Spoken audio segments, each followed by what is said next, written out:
Welcome to the Stoic Tide. What if I told you that most people today are living in quiet defeat? Not because they lack talent, but because they lack mental strength. We scroll, we compare, we envy, and then we wonder why we feel stuck, weak, or lost. We chase comfort yet feel exhausted. We avoid pain yet suffer daily. The truth is hard. Comfort is killing us slowly, while struggle, though harsh, holds the seed of real power. But here's the twist. The ancient Stoics knew this long before smartphones, social media, or self-help books. Marcus Aurelius, a Roman emperor and one of the greatest Stoic philosophers, once said, "You have power over your mind, not outside events. Realize this and you will find strength." That's not just a quote. That's a weapon, a mindset, a way to live in chaos and remain unshaken. Stoicism doesn't make life easy. It makes you unstoppable. In this video, we're diving deep into 8 brutal Stoic laws that will force you to level up mentally, emotionally, and spiritually. Not inspirational fluff. Real talk, real change. Each of these laws is drawn from raw Stoic truth battle-tested in ancient Rome, and still painfully relevant today. Before we begin, I need you to do one thing. If you're serious about growth, don't just sit back and watch this like another motivational clip. This isn't background noise. This is your wake-up call. Like this video right now. Drop a comment as we go through, especially when a point hits hard. Share it with someone who needs this. And most importantly, don't skip any part, because even one missed law could cost you clarity or courage in a moment that matters most. Let's begin. Number 1. Embrace discomfort like a friend. We've been taught to run from pain, but the Stoics taught the opposite. Run toward it, eyes open. Think about your greatest growth moment. Did it happen when you were comfortable, relaxed, and everything was easy? Or did it happen when life punched you in the face and you had to choose rise or stay broken? Marcus Aurelius faced wars, betrayal, illness, and still led with calm. He didn't avoid discomfort. He invited it to shape him. The impediment to action advances action. What stands in the way becomes the way. Marcus Aurelius. That's not poetic fluff. That's law. Every obstacle a chance to sharpen your will. Every delay, a test of patience. Every rejection, a teacher of resilience. Modern life tells us, avoid pain. Stoicism whispers back, train for it. That cold shower, a test, that hard conversation, a path, that gym session when you're exhausted. That's where your character is being carved. The Stoics believed that by choosing controlled discomfort, you prepare for the chaos of life. So when the storm hits, you're already built for it. Seneca, another Stoic, practiced sleeping on the floor, eating plain food, wearing old clothes, not out of self-hate but self-training. Why? Because then when life strips away your comfort, you're not shocked. You're ready. And here's the truth. Discomfort is not your enemy. It's your mirror. It shows you who you really are and, more importantly, who you're becoming. We avoid small pain today only to suffer bigger pain tomorrow. But if you lean in, walk through that fire with awareness, something wild happens. You stop fearing the pain, and that's the beginning of freedom. From now on, see discomfort like a sparring partner. It might bruise you, but it's building you. Choose one small discomfort today and do it. No debate, cold shower, deep talk, sit with boredom. Remind yourself this is how warriors are forged, because the only way to become unstoppable is to stop running. I want you to drop this affirmation in the comments. Discomfort is my training ground. Number 2, stop being owned by your emotions. How often do your emotions control your day?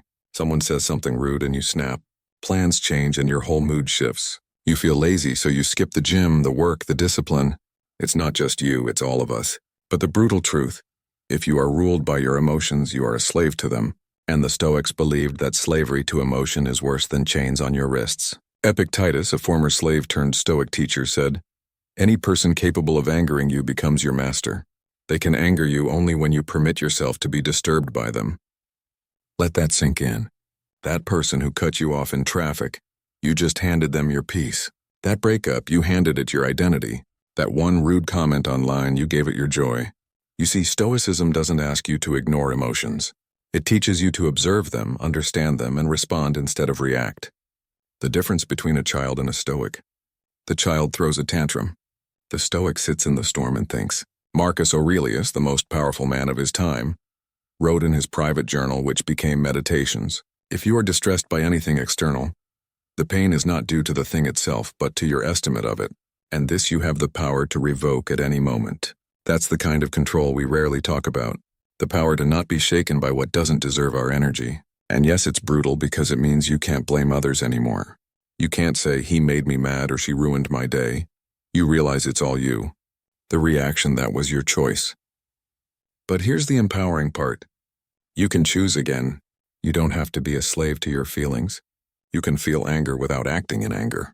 You can feel fear and still move forward. You can feel sadness without drowning in it. That's emotional strength. That's stoic freedom. Try this next time you feel triggered. Pause. Don't act. Breathe. Ask, is this feeling useful right now? Respond with intention. This isn't being robotic, it's being in control. When you stop being owned by your emotions, you become clear, calm, powerful. You show up steady and people notice. You don't get pushed around by every little thing anymore. You're grounded. And in today's emotionally chaotic world, that kind of stability, it's rare. It's magnetic. It's unstoppable. Real growth begins when you stop being a puppet and start being the master. Number 3, stop expecting fairness. Life owes you nothing. One of the fastest ways to suffer is to expect life to be fair. Let that settle for a second.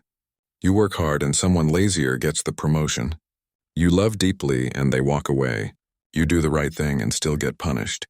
And then the anger comes. This isn't fair. But here's the Stoic truth. Fairness is a myth we create, not a rule of the universe. Marcus Aurelius wrote, "You can commit injustice by doing nothing." Even he, Emperor of Rome, saw injustice every day. But instead of whining, blaming, or spiraling into despair, he grounded himself in one unshakable idea. Life is not about fairness. Life is about strength. The Stoics never expected life to treat them kindly. They expected pain, loss, betrayal, change, and because they expected it, they were ready for it. Let's get brutally honest. Fairness is a beautiful idea, but it can also make you weak if you cling to it too tightly. When we say this isn't fair, what we're often saying is, I don't like how this feels and I don't want to deal with it. But here's the law. You don't grow by expecting fairness.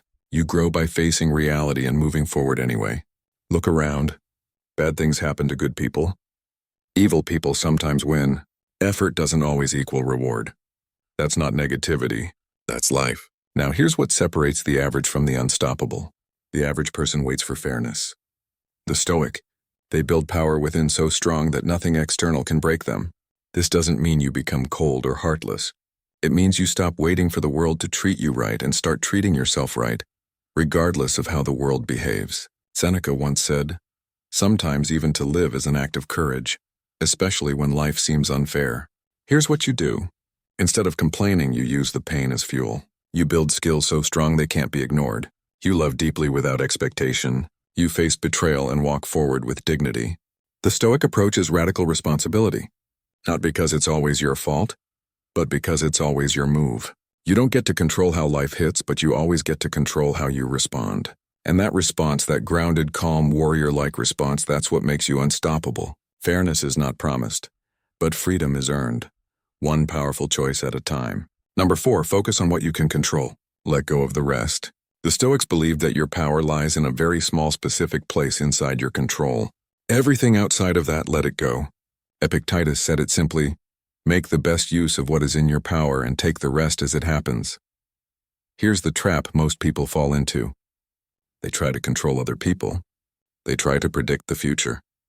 They obsess over outcomes, and then they wonder why they feel anxious, powerless, angry. But let's break it down. What is truly under your control? Your thoughts, your choices, your actions, your response, everything else, opinion, chance, uncertainty. You can't control the weather, but you can control how you dress. You can't control whether people like you, but you can control how you treat them. You can't control the economy, but you can control how much you learn, how you spend, how you prepare. That shift in focus is massive.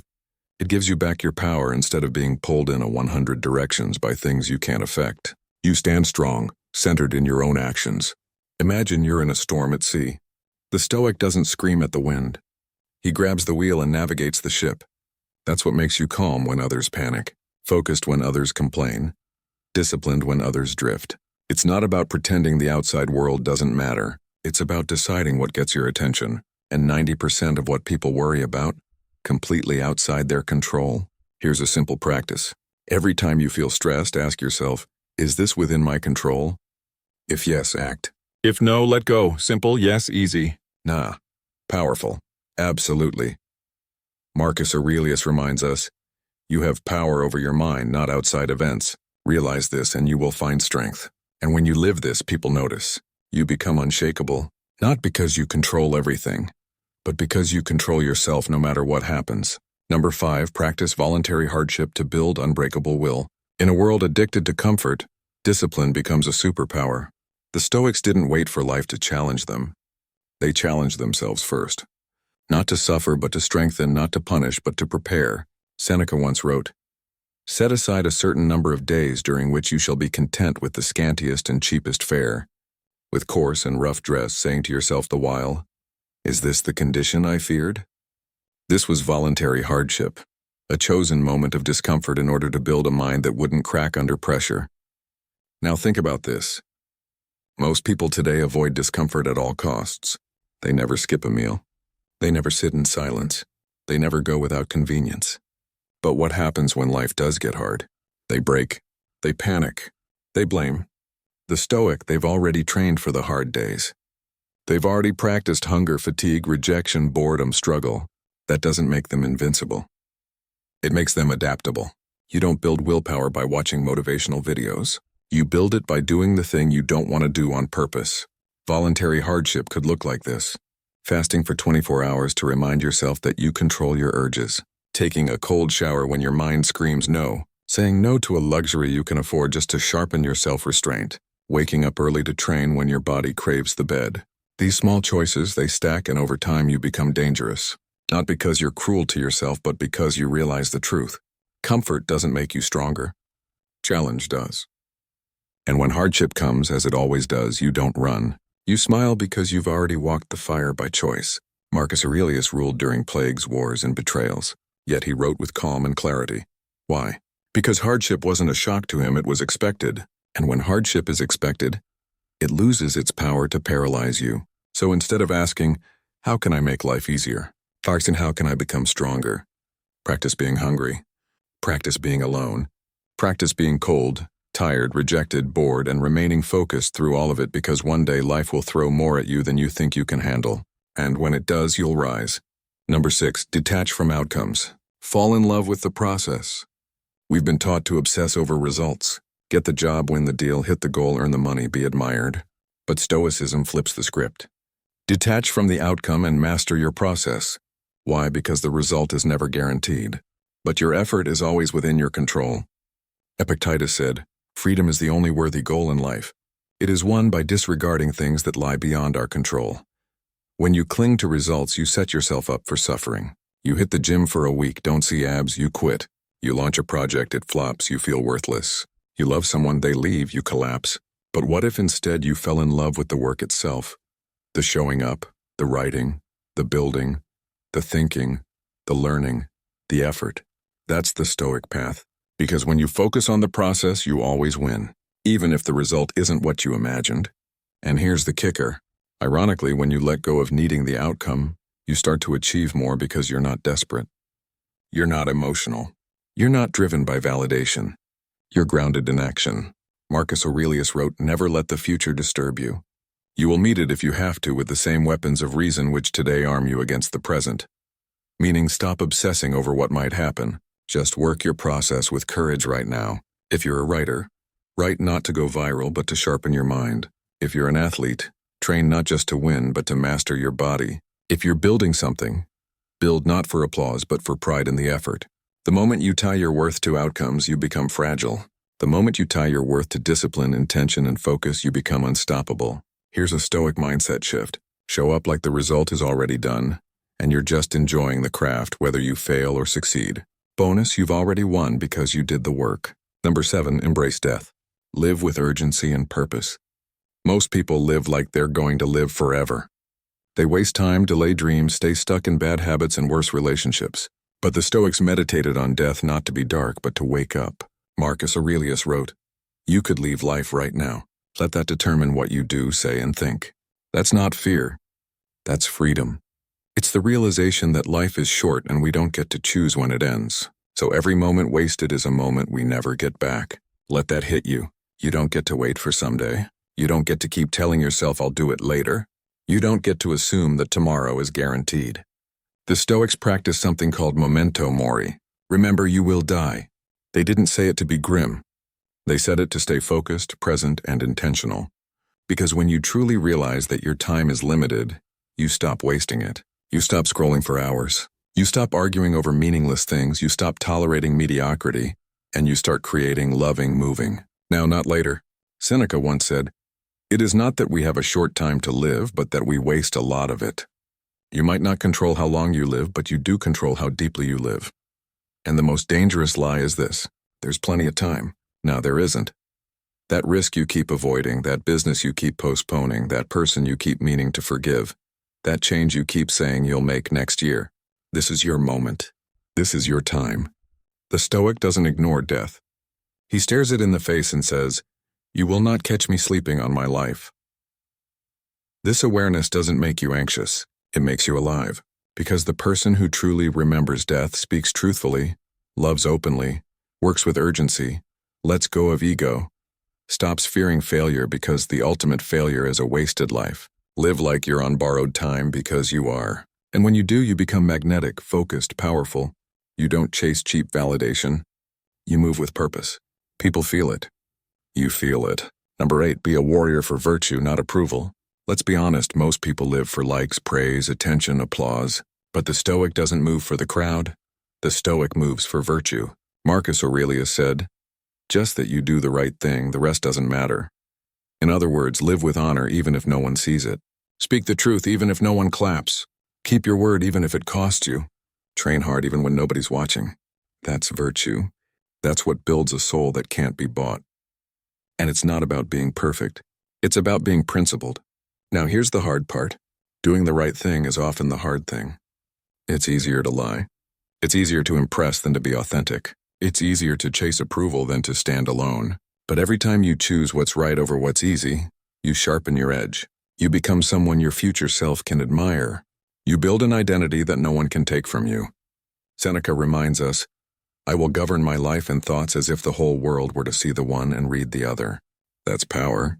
That's a life that doesn't crumble under pressure because it's built on integrity. In a world of image, the Stoic is real. In a world of noise, the Stoic is still. In a world of performance, the Stoic is genuine. You want to be unstoppable?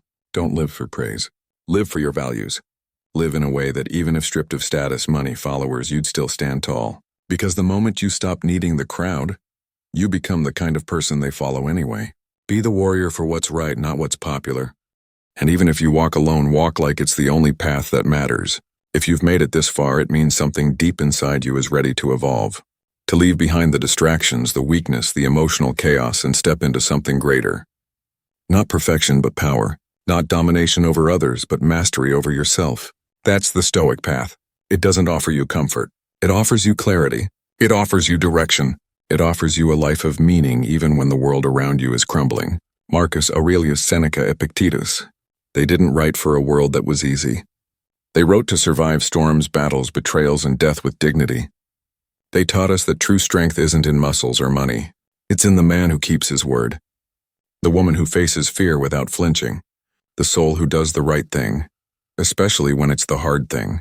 You don't need to wait for motivation. You don't need the perfect moment. You just need to begin right now. Train your mind. Expect struggle. Detach from outcomes. Hold your principles. Live like your time is running out. Because it is. And the beautiful part, you don't need applause. You don't need praise. You don't need anyone to understand you. Because when you walk the Stoic path, you become unshakable from within. And that kind of strength, it's rare. It's real. And it's yours. I want you to drop this affirmation in the comments. I am becoming unshakable day by day. Now, if this message resonated with you, if something inside you lit up, if you felt a spark of truth, do not keep it to yourself. Like the video, comment your favorite law, share this with someone who's on their journey, and make sure to subscribe to the channel. See you in the next video. Take care.